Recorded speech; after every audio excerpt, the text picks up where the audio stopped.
Hello students, मैं जितेंद्र सिंह आपको कक्षा 10वीं हिंदी दूसरी इकाई का पहला पाठ बरस ही जलद का दूसरा पद्यांश आज पढ़ाएंगे।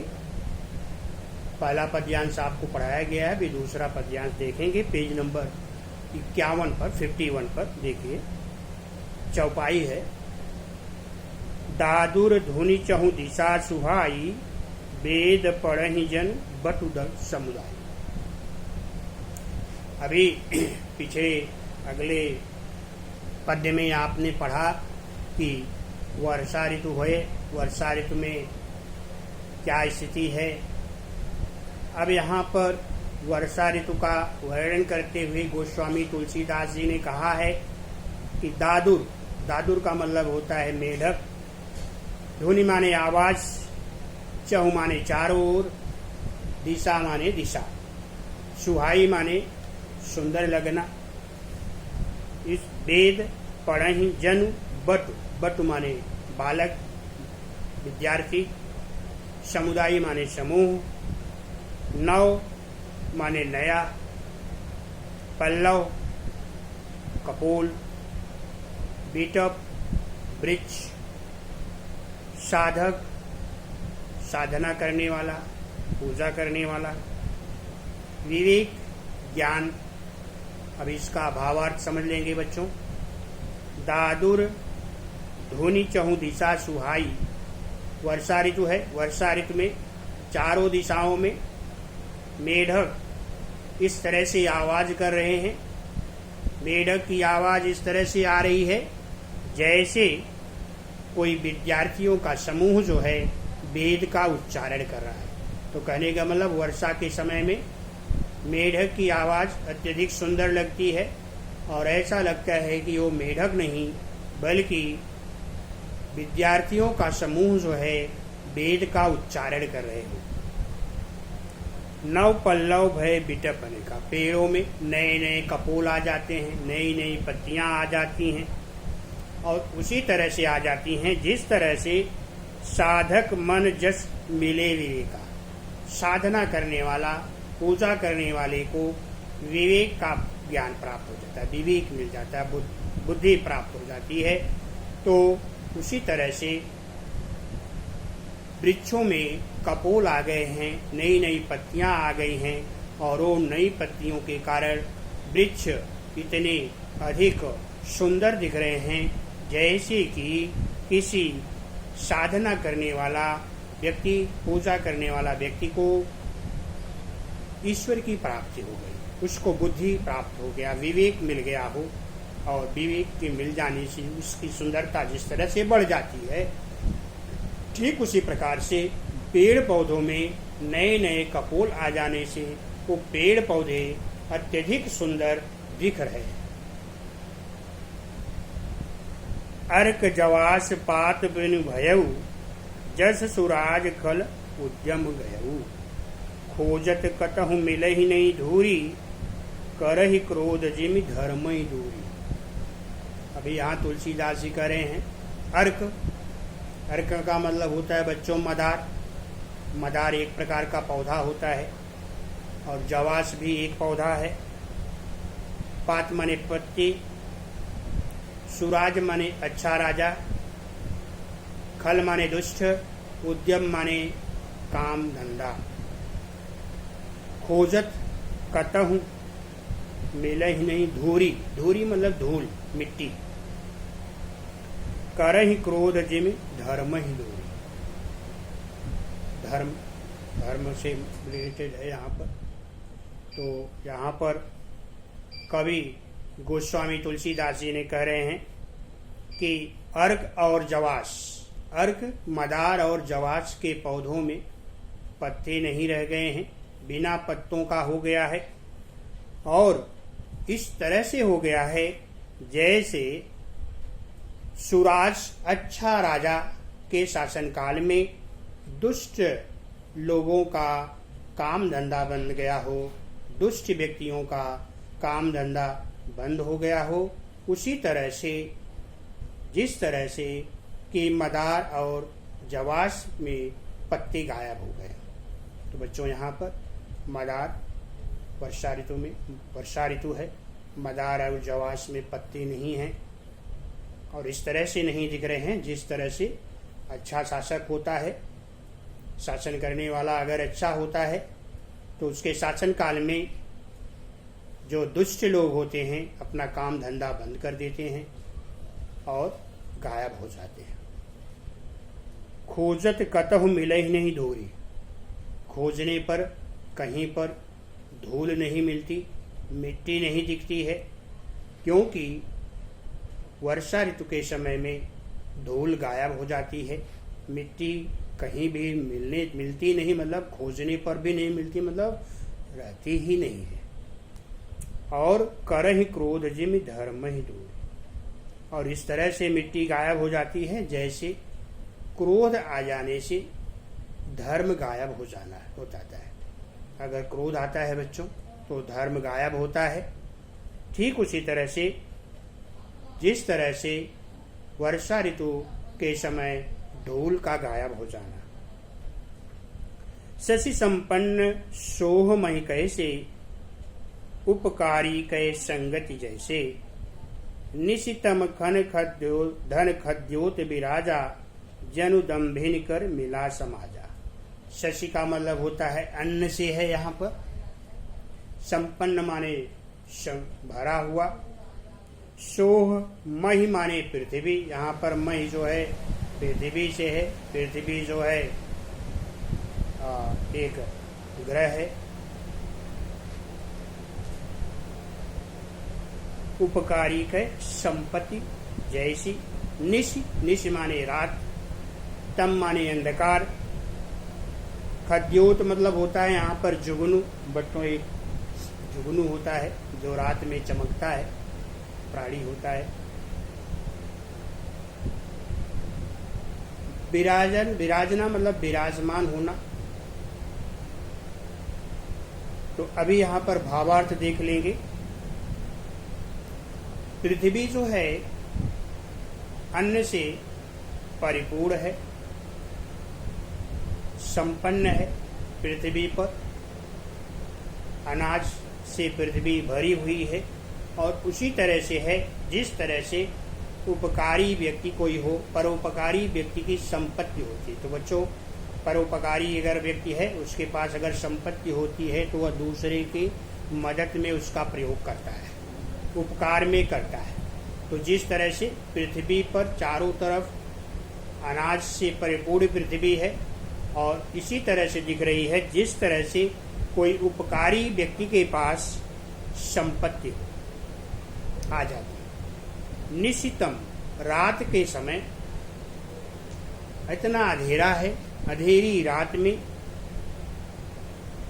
खद्योत मतलब जुगनू का समाज विराजमान है, रात का समय है, अंधकार में रात है, और ऐसे समय में जुगनू चारों तरफ, जुगनुओं का समूह जो है विराजमान है, दिखाई दे रहा है। और उसी तरह से दिखाई दे रहा है जनु दम्भिन कर मिला समाजा। दम्भिन माने अहंकारी, जिस तरह से अहंकारियों का समाज हो, जुगनू इस तरह से अंधकार की रात में, अंधेरी रात में दिख रहे हैं, जैसे कि कोई दम्भी व्यक्ति हो, दम्भियों का समाज हो, अहंकारियों का समूह हो। कृषि निरावहि चतुर किसाना, जिन बुध तज मोह मद माना। देखियत चक्रवात खग नाही, काली पाई जिमि धर्म पराई। अभी कभी यहाँ पर तुलसीदास जी कह रहे हैं कि कृषि माने खेती, निराने का मतलब होता है कि उसमें से घास फूस निकालना, चतुर माने विद्वान, चालाक, किसान माने किसान, खेती करने वाला, हलदर। जिम बुध तज मोह मद माना। देखियत चक्रवात, चक्रवात एक तरह का पक्षी होता है। खग माने पक्षी। कलिह जपाई जिमि धर्म पराई। कलि माने कलयुग से है यहाँ पर, पराही माने गायब हो जाना। अभी इसमें कवि बता रहे हैं तुलसीदास जी कि जो किसान, चतुर किसान हैं, अपने खेतों की निराई इस तरह से कर रहे हैं, खेतों में से घास फूस को निकाल करके इस तरह से फेंक रहे हैं, बाहर कर रहे हैं। जिम बुध तजहि मोह मद माना, जिस प्रकार से विद्वान व्यक्ति माया मोह को त्याग कर रहे हैं। तो किसान व्यक्ति अपने खेतों में से घास फूस को निकाल करके बाहर फेंक रहे हैं, गंदगी बाहर फेंक रहे हैं। ठीक उसी प्रकार से जिस प्रकार से विद्वान व्यक्ति के पास, जो विद्वान होते हैं, बुद्धिमान होते हैं, वो अपने पास से माया मोह लोभ को त्याग करते हैं। तो माया मोह लोभ अगर कोई त्याग करे तो वह व्यक्ति सही मार्ग पर जाता है। तो उसी तरह से किसान अपने खेतों में से घास फूस को निकाल करके बाहर फेंक रहे हैं, इतनी चतुराई से कर रहे हैं जैसे कोई विद्वान व्यक्ति अपने पास से माया मोह को त्याग कर रहा हो। देखियत चक्रवात खगनाए, और कहीं पर चक्रवात चकवा पक्षी दिखाई नहीं दे रहे हैं। कलिह पाहि जिमि धर्म समाय, और उसी तरह से चक्रवात गायब हो गए हैं। जिस तरह से कलयुग के समय, कलयुग आ जाने पे कलयुग में धर्म गायब हो जाता है। तो बच्चों, कलयुग जब आता है तो धर्म गायब होता है। और उसी तरह से जिस तरह से वर्षा ऋतु में चक्रवात पक्षी गायब हो गए हैं, तो ऐसा लगता है कि चक्रवात पक्षी गायब होना कलयुग में किसी धर्म का गायब होने से है।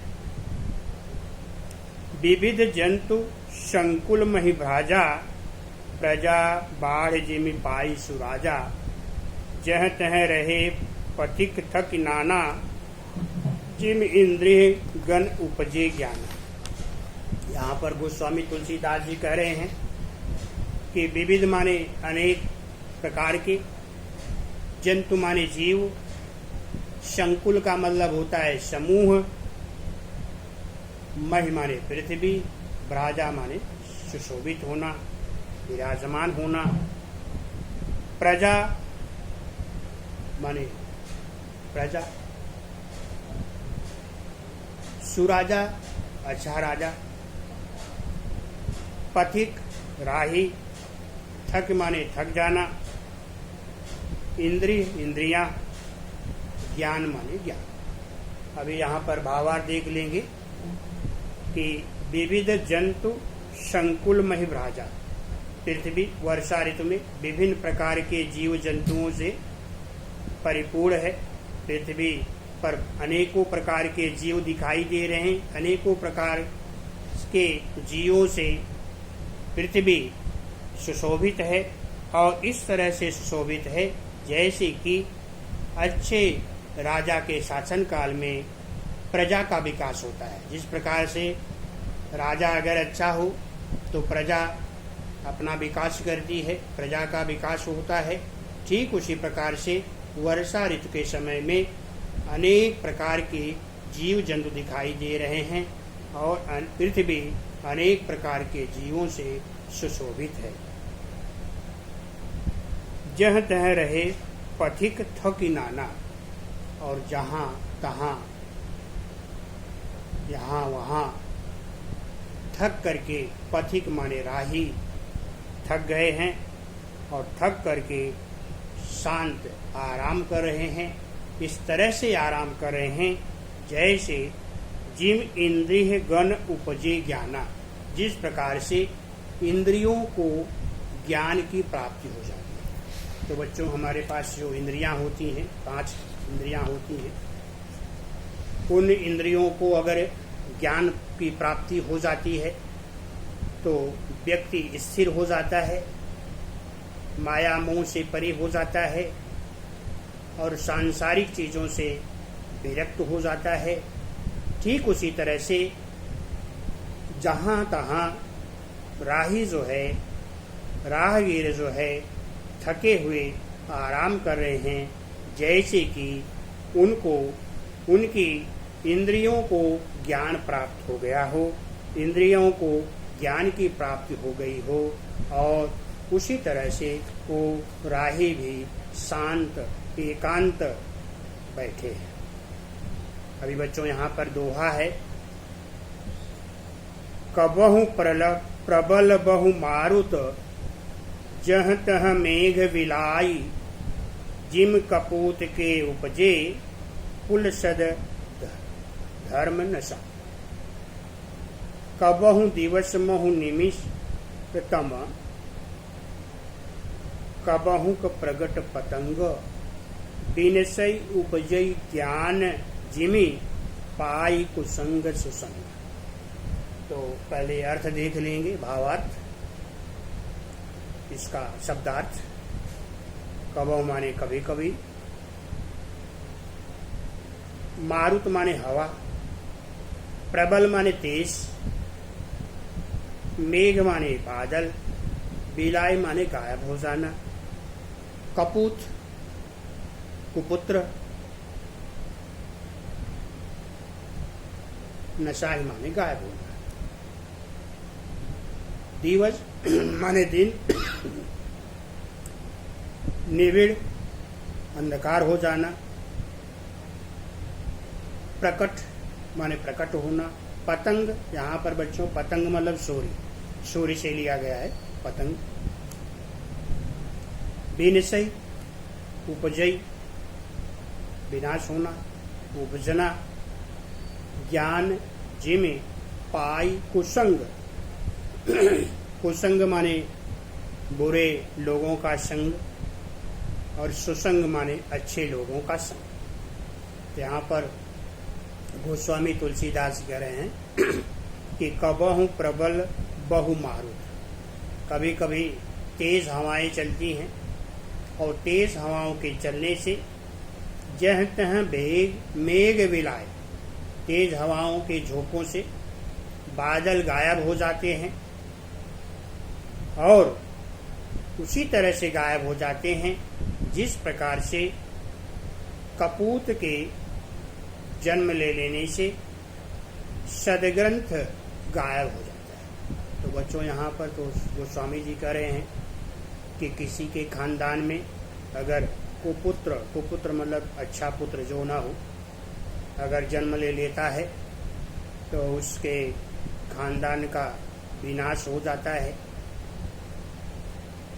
सदग्रंथ गायब हो जाते हैं, और उसी तरह से गायब हो जाते हैं जिस तरह से तेज हवाओं के झोंकों से कभी कभी बादल गायब हो जाते हैं। तो वर्षा ऋतु में कभी कभी तेज हवाएं चलती हैं, बादल गायब हो रहे हैं, और वो उसी तरह से लग रहे हैं जैसे कि किसी खानदान में, किसी के कुल में कोई कुपुत्र का जन्म हो गया है, और उस कुपुत्र के आ जाने से उस खानदान का विनाश हो रहा है, उस खानदान का विलय हो गया है।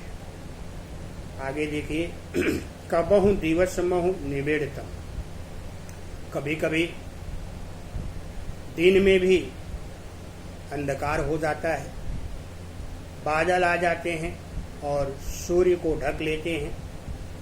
तो कभी कभी सूर्य का प्रकाश वर्षा ऋतु में भी नहीं दिखाई देता है, बादलों की ओट में सूर्य चला जाता है, और कबहु प्रकट पतंग, और कभी कभी सूर्य दिखाई देता है।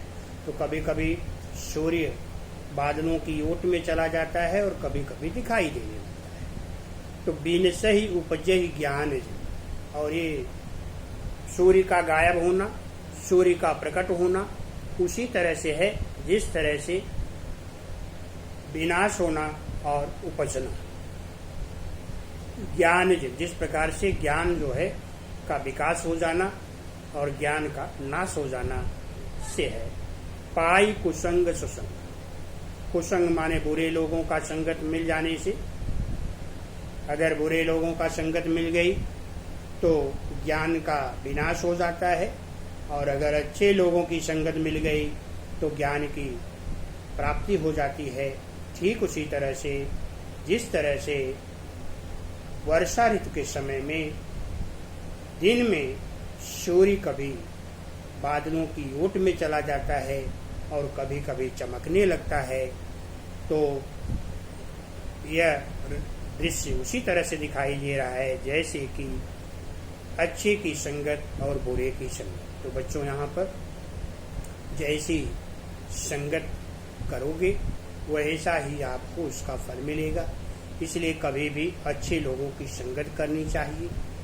कभी गोस्वामी तुलसीदास जी ने यहाँ पर बताने का प्रयास किया है कि अच्छे की संगत में रहोगे तो ज्ञान की प्राप्ति होगी, और खराब लोगों के संपर्क में रहोगे तो ज्ञान का विनाश हो जाएगा। जो आपके पास ज्ञान है वो भी गायब हो जाएगा। इसलिए कभी भी अच्छे की संगत में रहना चाहिए और उसमें ही लोगों की भलाई है। ये पाठ यहाँ पर समाप्त होता है बच्चों। बस आज के लिए इतना है।